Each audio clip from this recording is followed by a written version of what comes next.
Hello, English 102ers.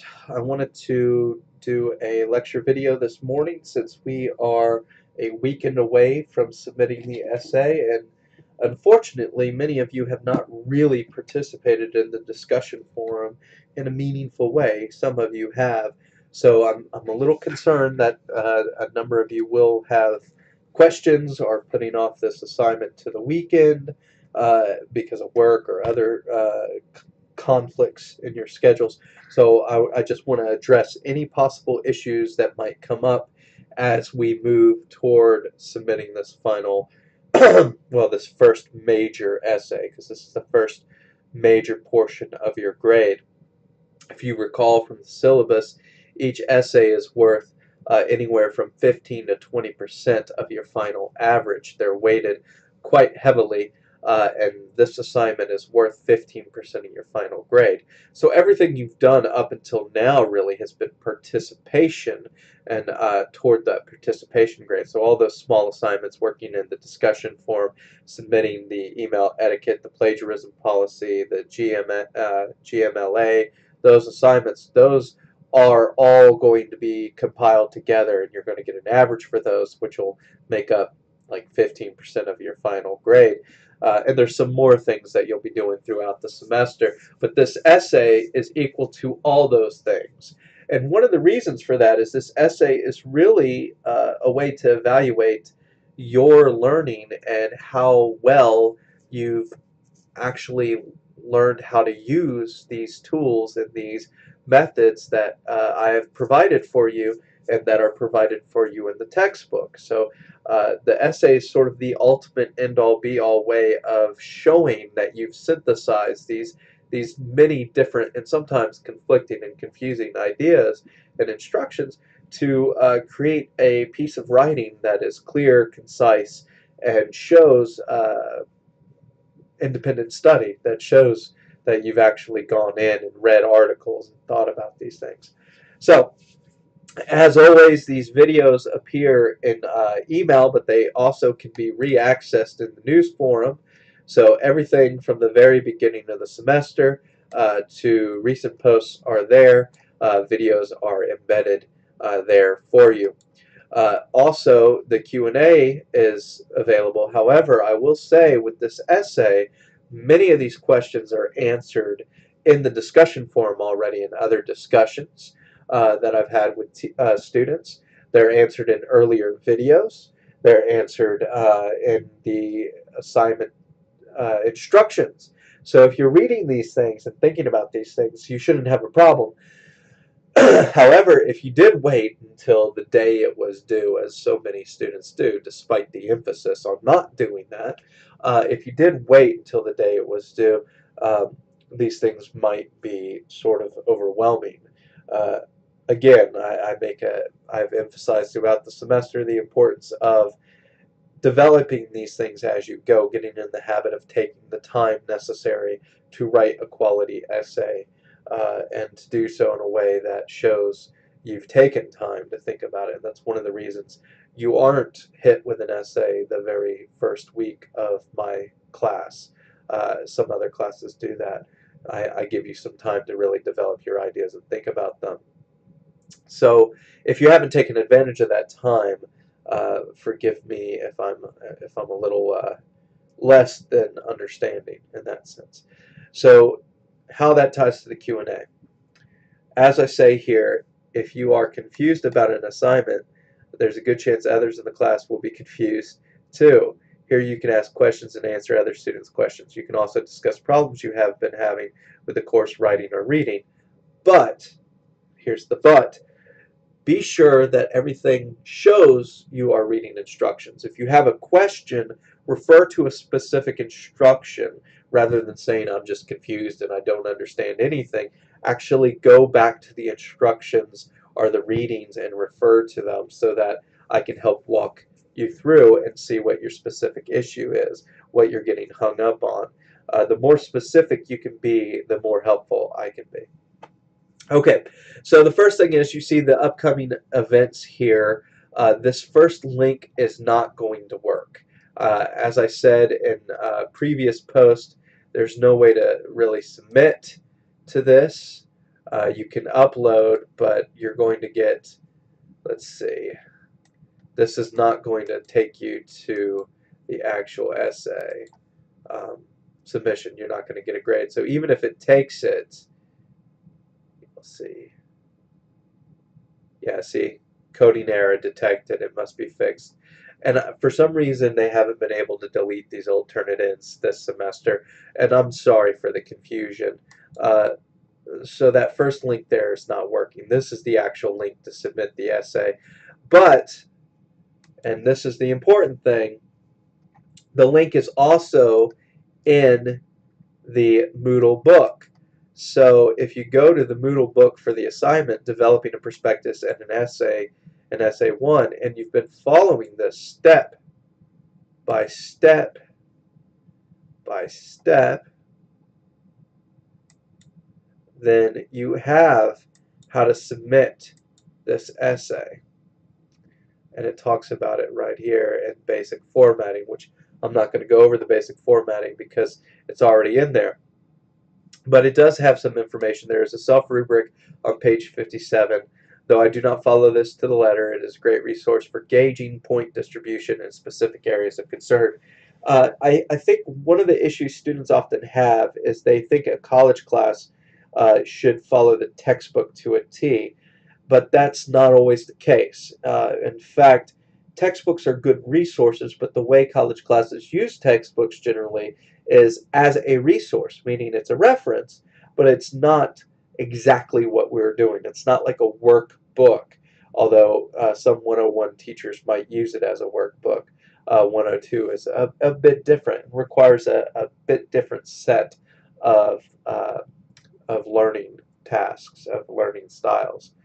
Okay, so you see here, here's the link to the actual link to submit, and it gives you the actual due date. This is going to pop up right here, and how to submit. And I have a practice submission already built in there, so you can see you can submit, I think, just once. Let's see here, refresh submission. Digital receipt, and you should receive a digital receipt. It's not going to let me submit again because I've already submitted, and I'm looking at this at student view. So once you have submitted the paper, it'll give you something like this with a similarity to what it is, and the similarity is dealing with the actual, like, what is cited and what looks like other sources. So if something happens in last minute, you decide, I don't know how you could possibly do this, but last minute you decided, oh, I need a grade, I need to get this in, and you tried to copy an essay from one of those essay writing sites, this is going to tell me how much of it is copied. And, you know, if this is above like 50%, I'm going to take a look at it. And if it's not a citation issue, if it's just a sort of cut and paste issue, you'll get a 0 and be referred to the director of freshman and sophomore English for plagiarism issues. If it's below that 50%, it's still dangerous if it's in the like 40 range, and we'll have to check it and discuss it and all write comments on it. So once you submit, if you want to check your paper in the document viewer, it'll pop up something like this. And since I'm using Internet Explorer, it doesn't always work as well as, say, Firefox does for this sort of thing. So you can see, and Moodle sometimes is slow. That's another reason to not wait until the last minute to do this. There we go. You'll get the document viewer, and then I will have placed, you know, different comments on here about this. Okay, so this is the worksheet that I provide for you, and I go through the steps, read and annotate chapter 1 from the assigned reader, participate in the discussion forum in Moodle. These are all things you should have already done. Review the prompts for essays 2 through 4. If you haven't reviewed the prompts for essays 2 through 4, they are linked again in the Moodle book. So if you go to the Moodle book and you go to developing the prospectus, they are linked right here. And you can click on the PDFs and they will open for you.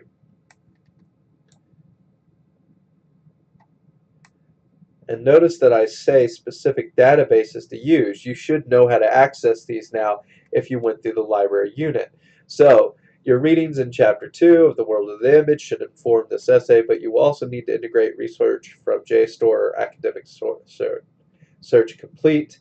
And then we ask these questions: what is beauty? How do a society's views on beauty change over time? Who determines what is beautiful and how? So using these to guide your reading. And remember, you have to have 3 secondary scholarly sources and 2 primary sources for that paper, and on and on and on. And then your third essay looks at how images transform and begin to take on new meanings. You will need to select a single image and explore its evolution from object to symbol, possibly to icon. So if you don't understand what I'm talking about there, you can think about things like the cross, for example, which has gone from being simply 2 lines to being representative of a torture device in ancient Roman times to being the main uh, symbol of over 1 billion people's faith. And this is true of things like the crescent, the Star of David, the American flag. And this is dealing with image and how image is developed over time. And then you see that that's going to be 1,000 words. And then the next one deals with the application of visual literacy and understanding how images are manipulated to communicate specific ideas. Consider a particularly current event or conflict in which images are playing a major role in communicating complex ideas, often simplifying complex ideas in ways a soundbite cannot. And this is key. You think about elections, you think about corporations, you think about all these things that come up.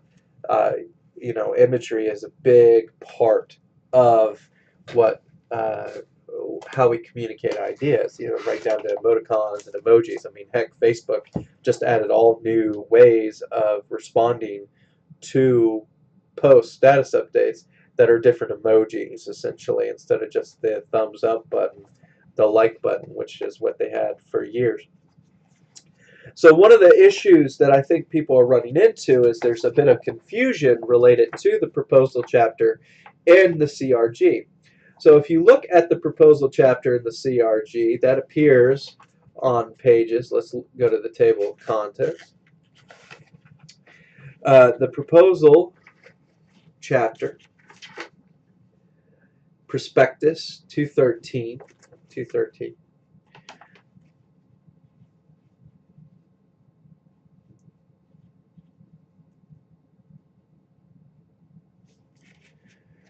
talks about this idea of a student's prospectus is the research plan for all 4 of the major essays written during the semester. It will narrow the topic, this is the second paragraph, page 213, from the general course topics to the specific area the writer will research, and suggest the general focus, argument, or research question to be addressed for each essay that will be written during the semester. Writing the prospectus also makes students aware of how each of the 4 essays will relate to one another. It gives an idea about what type of sources one should be trying to find, the types of information needed for support, and the general direction of the argument that will be made. While the prospectus suggests what a student thinks he or she will find out during the semester, the student's positions may change. However, the focus should not change once the prospectus has been approved. So what it means is once you have your focus approved, it won't change. Now what I have done is I have combined Essay1 with the prospectus. So if you look at, for example, page 215, how do I complete my prospectus? It gives you some ideas. This paragraph may be the same as the one you wrote for prospectus part 1. This is about developing it. However, you should reflect any changes you have made since gathering feedback or developing your ideas. How do I complete my prospectus? Your second paragraph will specifically address your ideas for the first essay. Your third paragraph will specifically address your plans for essay 2. This paragraph will specifically address essay 3. This paragraph, and on and on and on. Now, the goal is that your prospectus is an essay. Essay 1 is the prospectus. It's written, though, as a plan of attack for your research. So you're looking at each of these prompts, and you're thinking about how the readings in section 1 of this textbook can help you think about these prompts. And you're thinking about how you wish to narrow your topic in a way that interests you. Now, that's one of the issues I think that creates some confusion, because this chapter 1, deals with the idea of the act of seeing and different interpretations of it. And there's some interesting concepts in here, like the physiology of the eye, how the eye is structured, the exercises, and then you have vision mainly being in the brain, that the eye is really not the processing organ. The organ is the brain, so the eye is like the lens of a camera, and without the computer, without the brain, there is no vision. And some of that issue and how that affects the way we see. And I have some quotes underlined in there that I find quite interesting. And then you have the when babies become aware of themselves, the Pendergrass essay, which quite a few of you have looked at and enjoyed. And this idea of self-awareness being tied to vision. And then you have Annie Dillard's essay on seeing, which really deals with how seeing changes and how people who were once blind change their views. And surprisingly, nobody's really talked much about How to Look at Nothing by James Elkin, which I think also provides a lot of interesting concepts dealing with this issue of vision. So I've provided another tool for you to help you get past just being tied to one of these essays or one of these ideas and thinking about a narrow topic, but a topic that's big enough to write an interesting essay on. So this tool that you should have been working on for the last couple weeks is actually also in the Moodle book. There isn't a way to submit it because it's not meant to be submitted. It's the Prospectus development assignment. And you would just simply open this, hit allow, and then you could use it. It's downloading now, to start developing your ideas. So it's literally a step-by-step process for pre-writing this essay. If you haven't begun this, I highly recommend that you do this and use this. And it's the exact thing that I just told you. We're hitting enable editing. I'm hoping that it'll open here momentarily.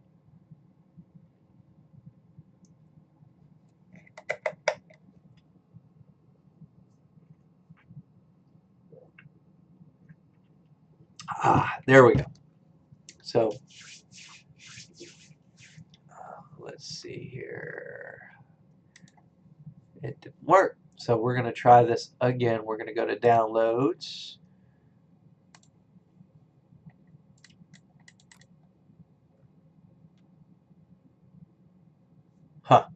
It did not download. So let's try it again. We know it opens. Let's do this. Microsoft Office, as I said, is sometimes a bit picky, especially coming off Internet Explorer. So we really typically, there, it works now. We recommend typically to use Firefox or Chrome for this sort of stuff. So why is this topic specifically interesting to you? So the first thing you would answer, of course, is what is your topic? What do you think your topic is? And then these questions. Why is it interesting to you? What is something that few people know about the topic? And this is why I was saying this required independent research that you should have been working on for the last couple of weeks, and also engaging in conversation in the discussion forum.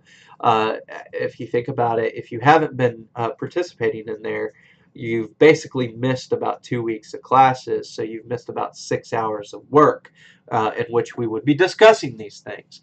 And I've been checking it daily in the hopes that more of you would participate and actually get my feedback, but many of you are choosing not to participate. If you do that, I can't help you. So of course you're going to be a bit lost on how to do this. So answer each of these questions, and then you could use these ideas to create a cohesive essay using the citations and that sort of thing. Now you notice this essay doesn't really have a citation limit or maximum. I want to see what the possibilities are there, what you're thinking about. If you are starting to develop these other essays, as you should be, essays 2, 3, and 4, then you will have already done some research, and that would be informing your thinking. So you use this to develop the rough draft of the essay, and then you write the essay. Now, you may be asking how I will evaluate you because there's not a set rubric. If you look in your textbook on page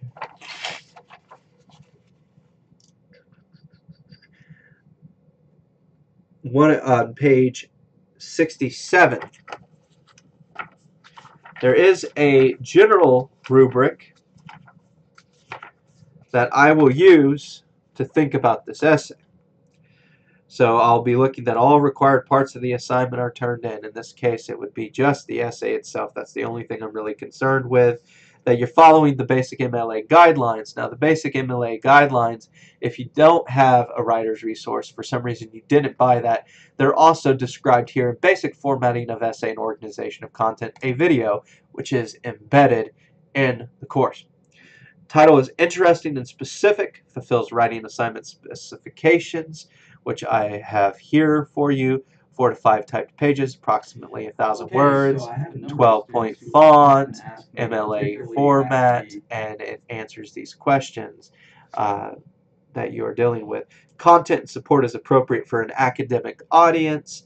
There are no logical fallacies. Sentences are clear. Grammar is clear. Time management. It looks to me like you have developed this essay over a good amount of time. Topic is workable. Essay ideas seem interesting. Thesis presents writer's own ideas. Introduction engages. You can read all this yourself. I'm not going to have you sit here and listen to me read it. But on 67 through 68, that's the general thing I'm going to use to evaluate your paper. Now, you can also think about the self-analysis rubrics for each paper. And if you look at those, they have points. So you can use this to sort of, my 101 students typically have to do these. I'm not requiring you to do these this semester, but I will be looking at this to make sure that, the points are in line. As sort of a guide. So you can think about this as a way to test your paper before you submit it to make sure that you are meeting all my expectations. So I know a lot of students are like, well, what are your expectations? The expectations are right here on page 67 and on page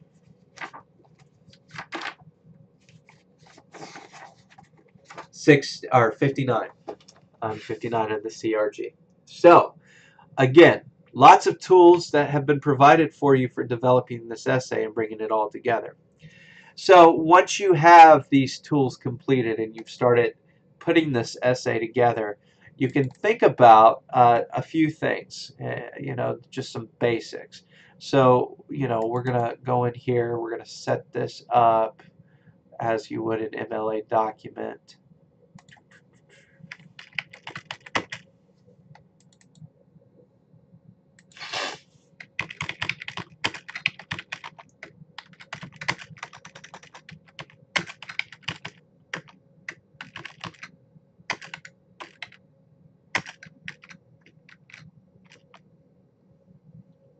And then the due date of this essay is at the latest March 2nd, I believe. And then we're going to come up with some kind of cool title, like the persistence of vision, images, and their evolution. And so when I'm setting up my first paragraph, the first thing I want to do is I want to provide background information about my topic. And if you think about it, let's add this here. let's go back right here. Oh, where is it? There it is. Oh no, we already moved back. Here, developing the prospectus. If we think about it, if we've done this form, if we've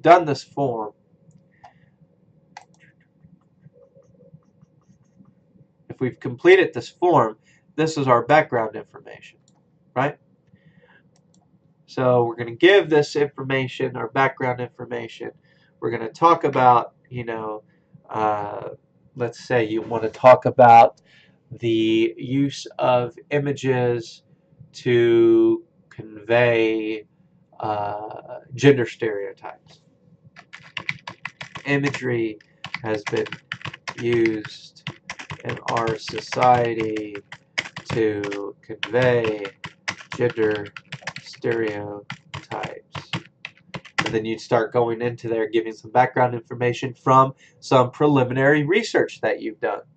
And then you would look at your Writing Matters, or not Writing Matters, a Writer's Resource textbook. You would look at the MLA section and you would look up how to do in-text citations for those sources. Preferably they've come from JSTOR or Academic Search Complete, or your interviews as assigned. And you'd go into that. And then eventually, once you have that background information, you would have a thesis statement. And the thesis is always subject plus opinion.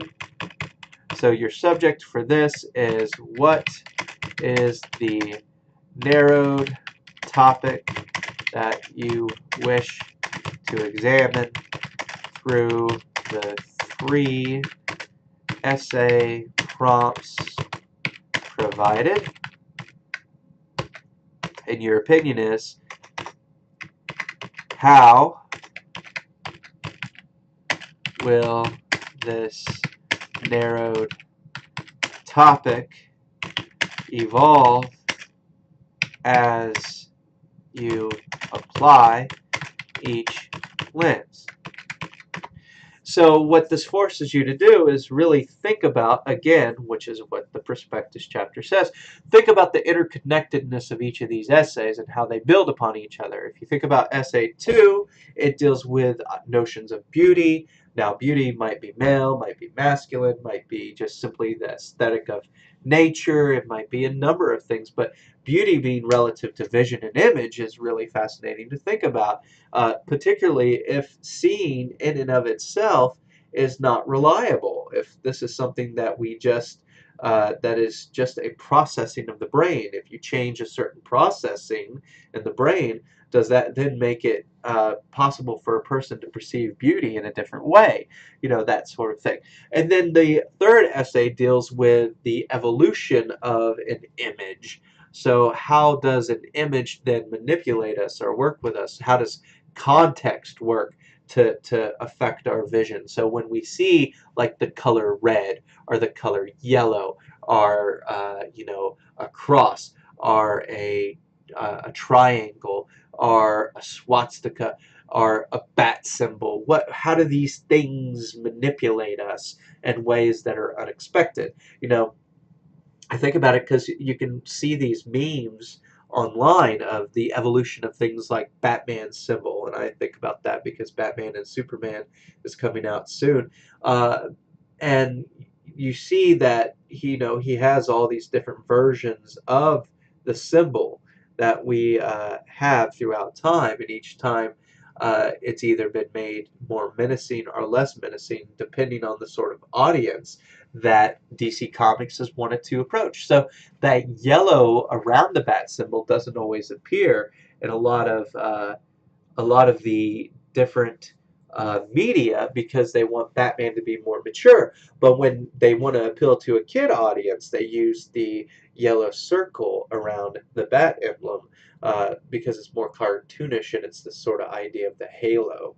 So that's a really fascinating thing to think about. And the fact that the artist chose the color yellow also has a point to it, and you can go into studying how color affects us and that sort of thing. And then the final essay prompt, if you recall the final essay prompt, let's look at that again.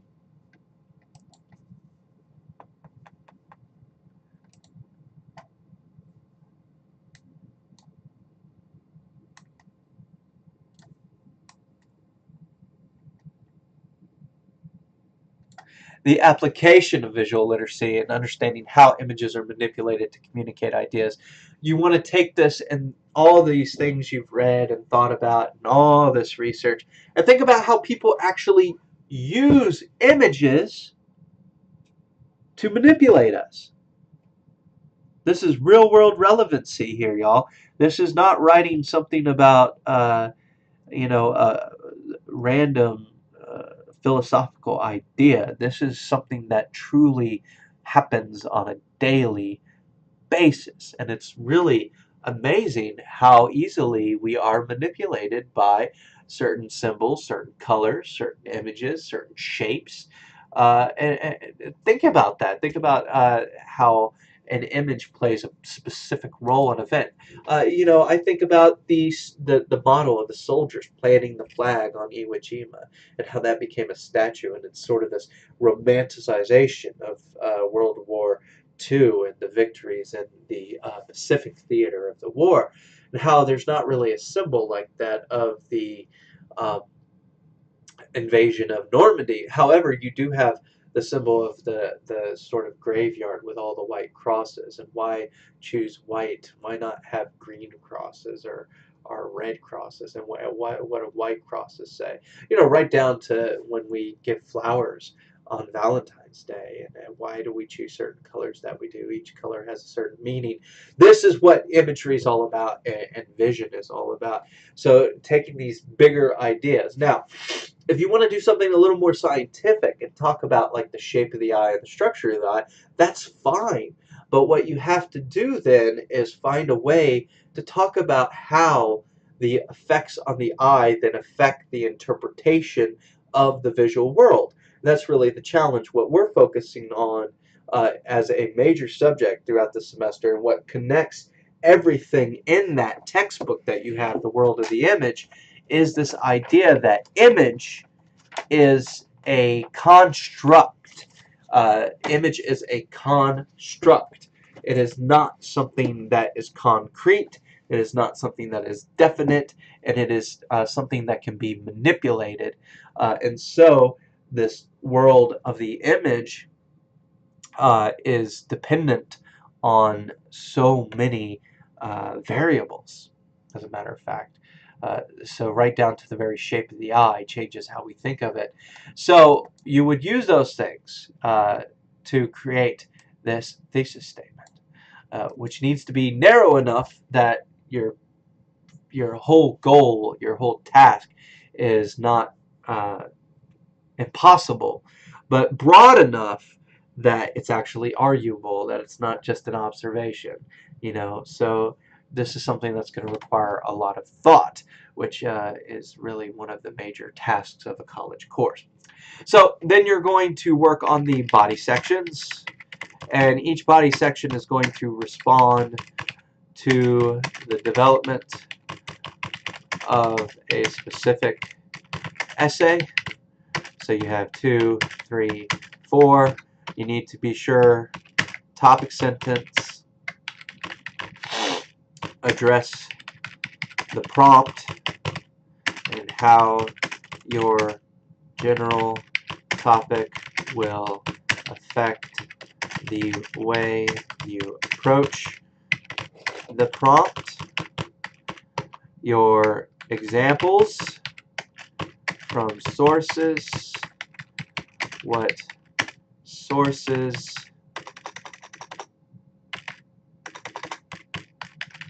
have you already identified that are useful? 3, explanation.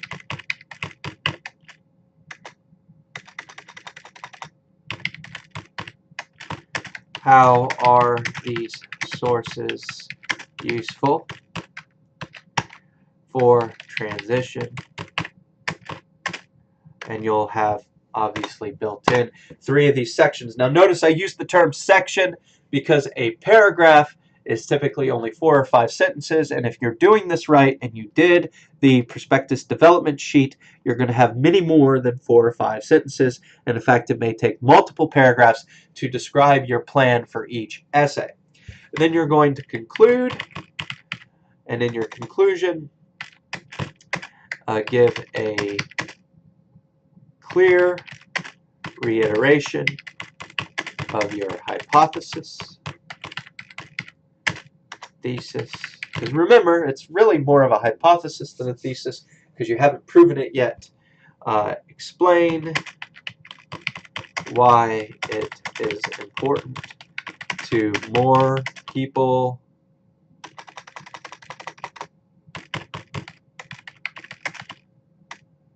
if I can type today, why it is important to more than just you, and that should be enough. One of the ways you answer the question, so what? Now, there's some ground rules. All those ground rules were set out in the first couple weeks of the semester, but I hope that I'm assuming that many of you have forgotten the ground rules for essay writing, so I want to remind you they're all in Things That Make Writing Teachers Cringe. I provided that document for you. The biggest one, the one that makes me grit my teeth the most and makes me want to bang my head against the wall, is when a student uses second person. Second person has no place in academic writing. So any essay that uses you, your, or you are the contraction your will not receive more than 60% of possible points. Also,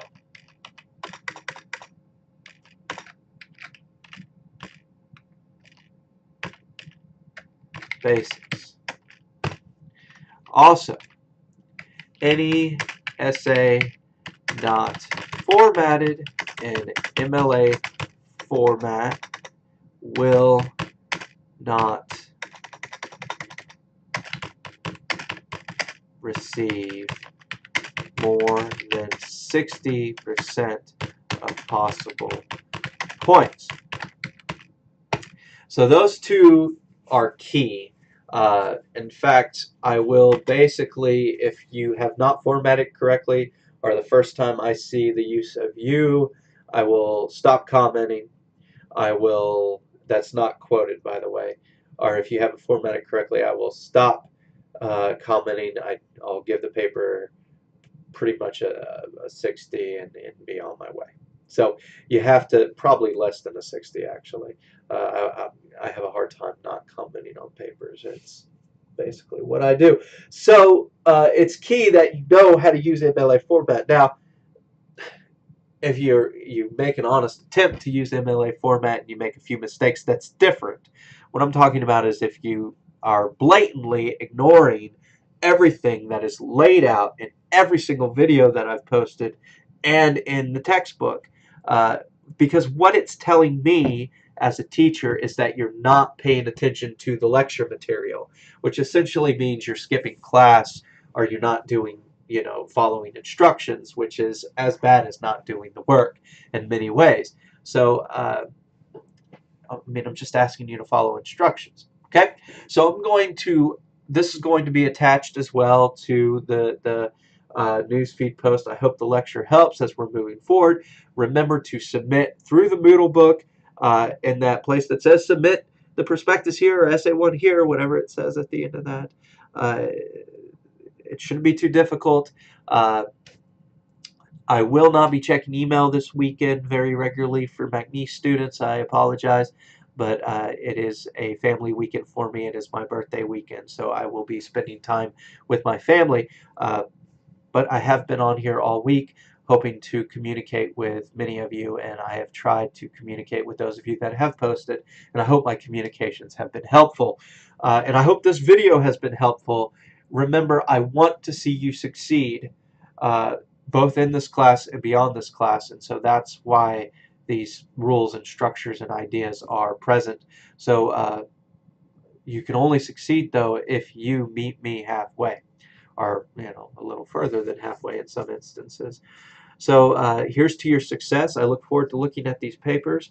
And hopefully the rest of the semester will prove intriguing and interesting, because each of these will now become due basically every few weeks, and it's gonna go real fast now at this point. So hopefully you're all doing well and you've created a firm foundation through this assignment. Uh, that's all I have.